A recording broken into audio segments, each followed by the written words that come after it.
Hi, this is Ed in San Diego, California, and welcome again to globaltvtalkshow.com. When we started in March of 2020, we started with nothing, and Google Analytics has tracked our numbers, our viewers, our distribution, and they say that we have had over 181,927 audience visits since then. It's like crazy. That's only about 30 months. And that's an average of around 6,000 audience visits a month worldwide. 70% US, about 20% Europe, which includes Russia and Ukraine. And and about 9% or so in Asia Pacific, 1% Middle East and Africa. And most of that is in Tel Aviv and Dubai. Our special guest today is originally from Eastern Europe, but been in Canada for many, many years. Emily Bron, welcome. And it's Emily Bron, BRON.com. Go see the information. As you can see, she's a specialist in international lifestyle consulting. And this means that she takes a hands-on approach, very detailed, personal approach to guiding people who are thinking about living abroad, retiring abroad, working from anywhere. Hello, Emily. Welcome again. Hello, Ed. Hello, everyone. I'm happy to be part of your show. Well, this is, you've been on several times already, and we have several more to come as a member of Global Press Club. That's one of the key benefits. So we're going to be talking about your recent touring. It's ongoing of Mexico. And you've just published number 6 chapter about Yucatan. But let's talk about investing in buying in Mexico. Generally, the prices are lower than in the US area. And you can get some really good value, particularly if you like the specific area that you're looking at. So while there's plenty of places where you can spend 7 and 8 figures, it's not necessary. Isn't that right, Emily? Exactly. And I think you can find really decent or even luxury property in Mexico, and it might be less than 6 or 7 figures, depending on what you're looking for. And because, yes, I'm pretty practical in what I'm doing. I'm discovering and looking for different areas to explain people the differences in, climate, lifestyles they can find. But at the same time, I was looking for different kind of projects or trying to follow the new development. And I can tell that it's impossible because there are so many new development in Mexico. First of all, Mexico is a huge country. Yeah, and there is actual big competition over the last years in different parts of Mexico between construction company, between investment companies who are investing in different projects. So people mostly know about Riviera Maya, and there is a huge development in this area, including a high-speed train, which is developing by government, but we'll not speak about it now. Speaking about community development, big development in Baja California, but even in Baja California Sur or North, you probably know the different projects. I was looking on what's going on in my last trip, just like in April and May. What is new and interesting was for me to find this new project in Mazatlan, the places which actually,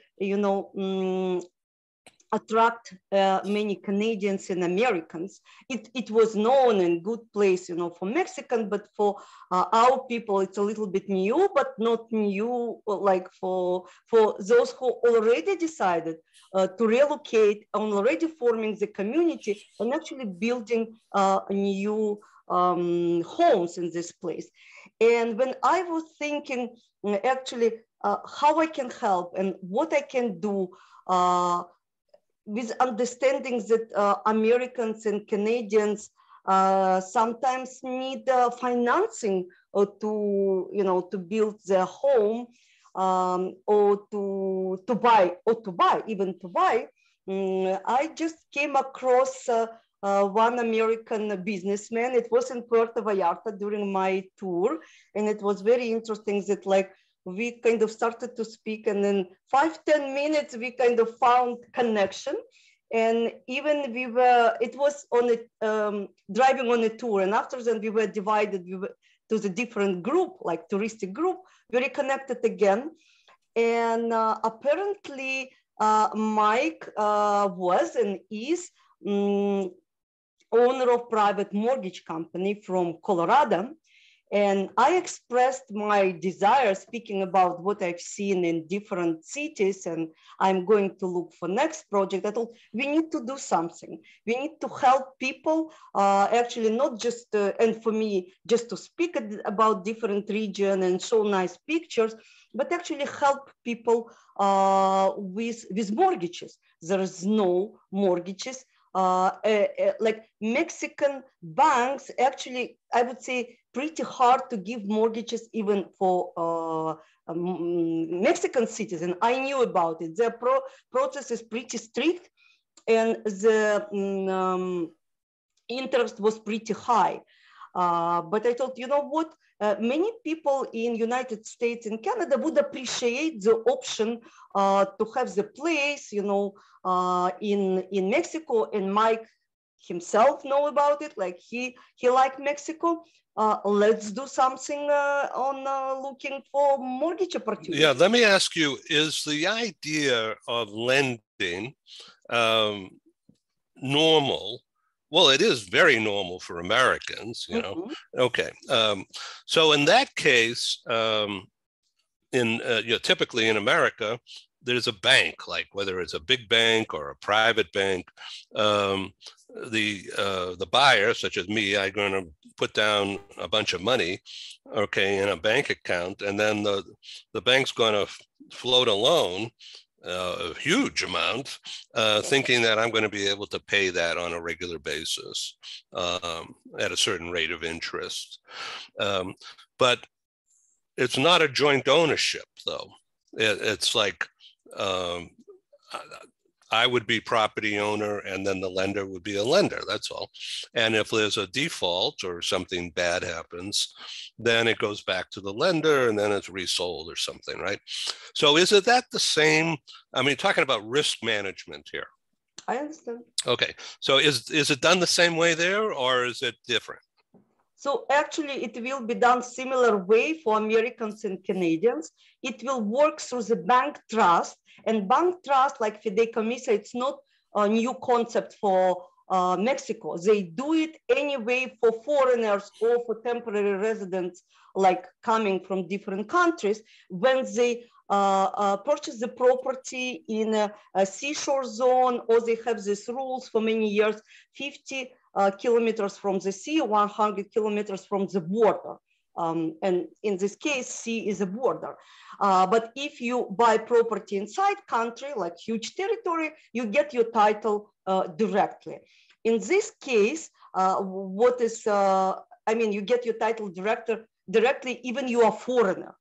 In this case, bank, to have collateral, saying we are okay, but all should be done through the fideicommissa. It's kind of additional warranty trust, bank trust for Mexican bank, and they have it, I believe, in their, like, one of the department. It's a part of their services. So once again, there's a differentiation between if you buy within a certain closeness to the water, mm-hmm. as opposed to being back on the land. Yeah. So are you saying that the government has an interest in that property right next to the water?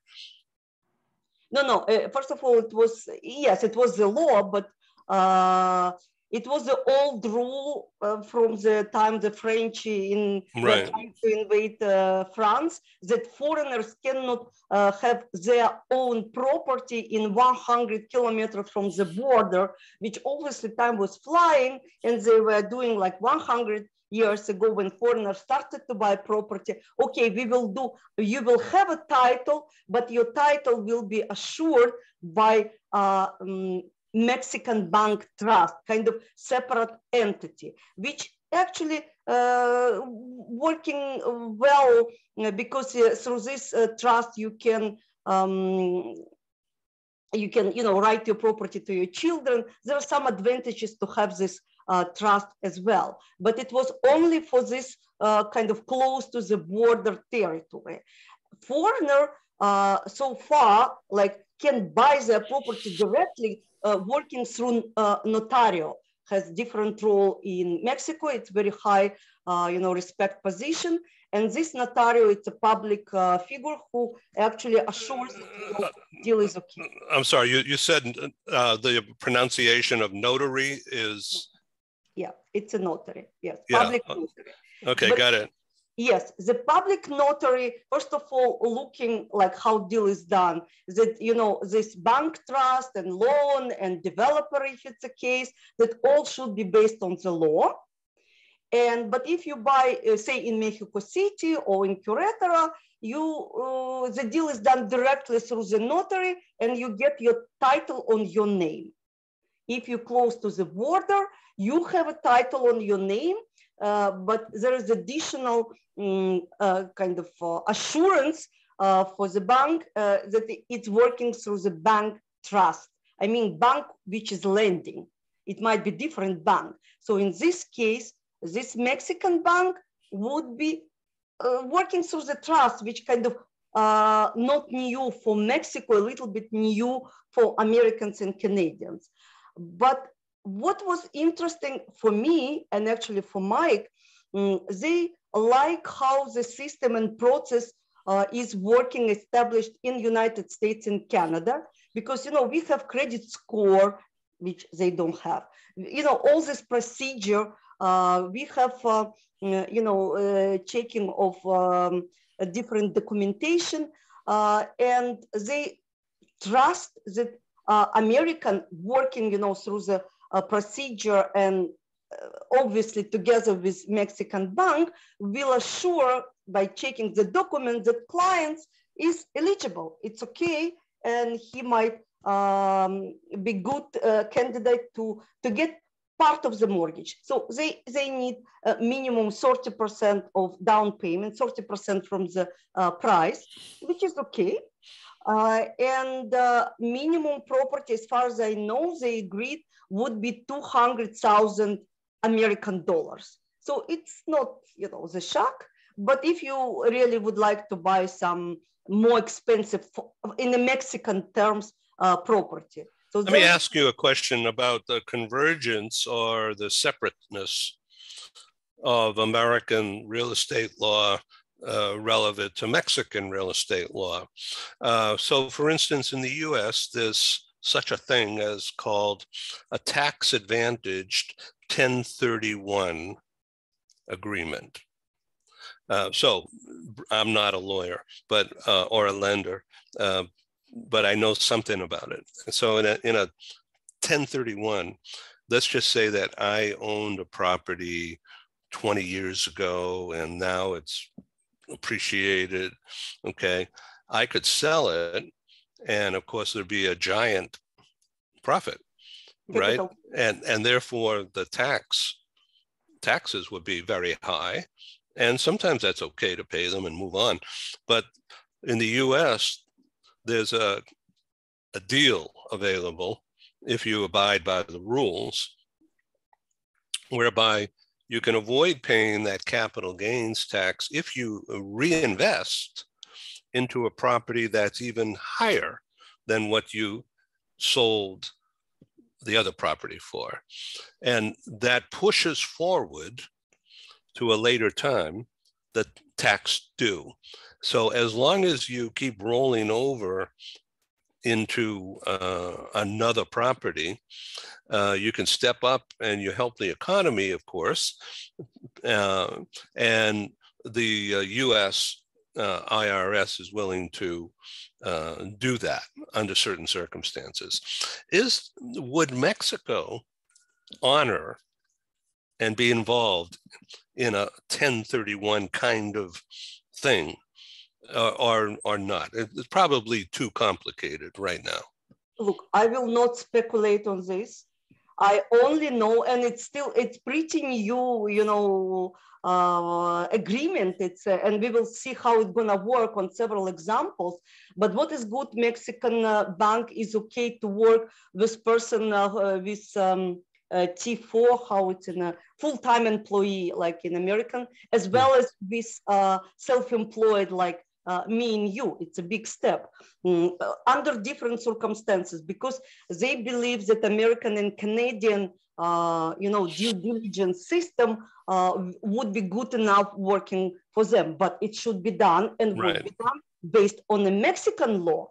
And in Mexico, they have capital gain as well. The only thing I can tell you, as far as I know, it's not such a drastic, or maybe in some region, big increase in the prices. That I would say that Mexican real estate more healthier, comparing at least with Canadian, because there is a lot of development, a lot of competition in different areas. Obviously, it's gonna raise, and they didn't have a lot of chances actually to flip.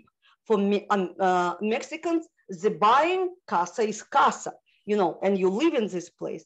But okay, world is changing, and I believe all would be based on Mexican law, and taxes in Mexico, I would not say now, because I don't know particular. But but you can refinance whatever I learn, and I ask this particular question. But you can refinance. By the way, if you have one property in Mexico and you would like to have another one, say in different place, the refinancing options should work as well. Yeah. So when it will work in a couple of months, I mean the process will be smooth. I think it will be good option and help for American and Canadians, even from inflation point of view. Look, when you sell property and when you buy property, there is always, several months, sometimes might be even, year gap between two processes. But with refinancing, or saying with option to buy property, just by transferring, having your case in Mexico and purchasing some property. By the way, they're not working with pre-construction, already titled property, just to reduce the risk. Property already built, all is okay, client see, client knows, and you can still have your property in California, wherever you are, but start kind of using your new property by transferring money, not losing, time on deal, closed here, deal open in different cases. Yeah. So do they care in Mexico? Do they care if you, let's say I buy a property, okay, say a condo in just south of Tijuana, the beachfront area, and a little south of there, and down there, Ensenada, say, which is a very nice area, right next to wineries and agriculture, and it has a beautiful harbor and a beach. Very prosperous area, Ensenada area, which I think is 90 minutes, a 90-minute drive south of San Diego here. And let me ask you a question. Do they care what I do with that property? Meaning that, okay, I'm gonna go through this, I'm gonna get a mortgage, and do they care if I rent it out as a vacation property? Or do they insist that I have to live there all the time? It's a big business, like property management company, I found competing. It's very known and respectful business in Mexico, in Puerto Vallarta, in Riviera Maya, in Baja California. There is many property management company actually which are dealing with rent out and under certain condition. That's why it's a business which Mexico is very interested, first of all, to build, to attract investment and to give employment for a lot of people who are working in this sector. Yeah, interesting, isn't it? Wow. So how has your tour happened for you? Is it, I think it's a great idea, number one. And I don't know if anybody's doing it other than you in such human way and conveying what you're doing through not only global TV, but in your other ways. And I applaud you for that. And I'm really happy to be a part of that. But how's it going? And are you going to continue it as we get into our summertime? Now I'm taking some time off from the touring to work on my different projects, even, waiting to get results from this new initiative.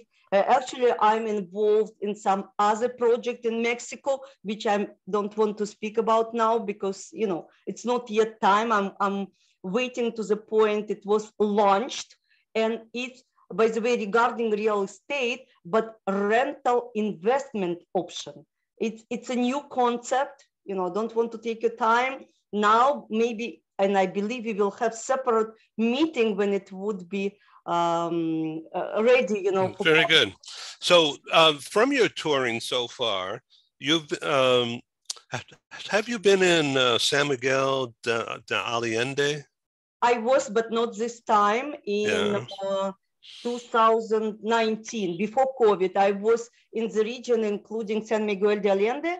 And I can tell you that this, another Mexican project I'm involved with, the rental properties would be in San Miguel de Allende, would be in Riviera Maya, would be, I believe, in Baja California. So in all this kind of known for many people and expats places, to give people opportunity to live and to try different lifestyles based on, area people are selecting to rent for some time. It was kind of my idea that, like, I told that I like to live in different places, and, couple of weeks here, maybe couple, just to find, by the way, before you buy, to see how it works for you.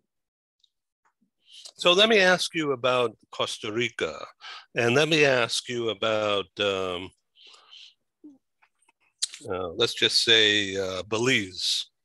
Those are also very popular with Canadians and Americans. Yes, indeed. And for different people, there are different priorities and different desires and different lifestyle they prefer to entertain. That's why actually I have international lifestyle consulting to highlight the differences between places, between communities, between way of living. And there is investment component, say, in Belize. Like, if you can afford to have, one apartment in Belize, one in Costa Rica, and one maybe in colonial part of Mexico, it's ideal. You really have opportunity to enjoy different lifestyle and look how you feel, with this option. But, for some people who are looking for maybe one vacation home or actually looking to live in retirement, there is different components now coming to the game, like health system, safety or infrastructure, how close you would be, say, to hospital or to the supermarket you would like to buy your food. And again, depending on your age, depending like it's what I'm asking. What do you want? I'm asking my client. How do you see? What do you want from this place? Retirement, even part-time. I believe you should be in pretty developed place with good hospitals close by, with infrastructure.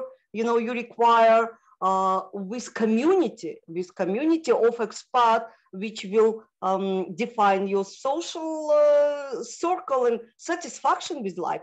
Golf clubs, depending what you like. For people who are more adventurous, you like scuba diving, coral reef. Okay, there is a Belize. You like sunset, maybe in some remote place, or maybe good developed remote place.